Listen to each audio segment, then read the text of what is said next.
இந்த நாள் செய்தியின் தலைப்பு, தம் அழைப்பை நிறைவேற்ற தேவையான ஞானத்தையும் பலனையும் தரும் கர்த்தர். கர்த்தரின் அழைப்பை நிறைவேற்ற எனக்கு தேவையான பலனும் ஞானமும் என்னிடம் இல்லையே என்ற வேதனையோடு இருக்கும் ஆத்மாவை இன்று கர்த்தர் நமக்கு சொல்லுவது 1 கொரிந்தியர் 1:24.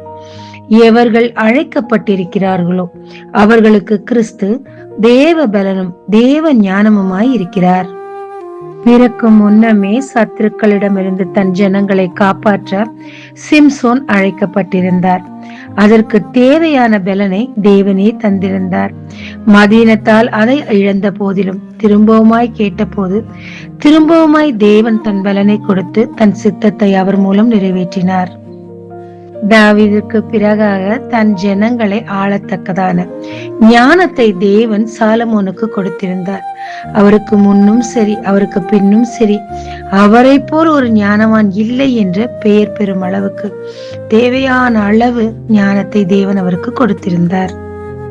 வேதமும் சொல்லுகிறது, ஒருவன் ஞானத்தில் குறைவுபட்டிருந்தால் என்னிடத்தில் கேட்க கடவன் என்று சொல்லி. இன்னொன்றும் சொல்லுகிறது, என்னை பலப்படுத்துகிற கிறிஸ்துவினால் எல்லாவற்றையும் செய்ய எனக்கு பலன் உண்டு என்று.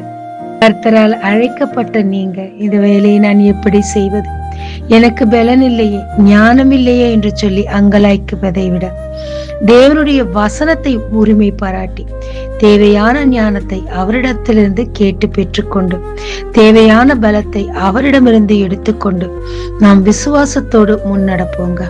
நம் அழைப்பை நிறைவேற்ற ஏது தேவையோ அதை அவர் கொடுப்பார். ஞானமோ பலனோ பொருளோ ஏது தேவையோ அதை அவர் தந்து அவர் சித்தத்தை உங்கள் மூலம் நிறைவேற்றிக் கொள்வாருங்க. தேவையெல்லாம் நம்மை நாம் முழுமையாய் ஒப்பு கொடுப்பதும் அவரை முழுமையாய் விசுவாசிப்பது மட்டுமேங்க. விக்கலாமாங்க. தேவரீர் பலவானை வெட்கப்படுத்த பலவீனனை தெரிந்து கொண்டீர், ஞானவானை வெட்கப்படுத்த பைத்தியங்களை தெரிந்து கொண்டீர் என்று வேதம் சொல்லுகிறதப்பா. எனக்கு ஞானத்திலும் குறை உண்டு. உம் ஊழியத்தை செய்யத்தக்கதான தேவையான பலனும் எனக்கு இல்லையப்பா. உம்முடைய ஞானத்தையும் உம்முடைய பலனையும் எனக்கு கொடுத்து உம் சித்தத்தை நிறைவேற்ற எனக்கு கிருபை தாரும். இயேசு மூலம் பிதாவே, ஆமென்.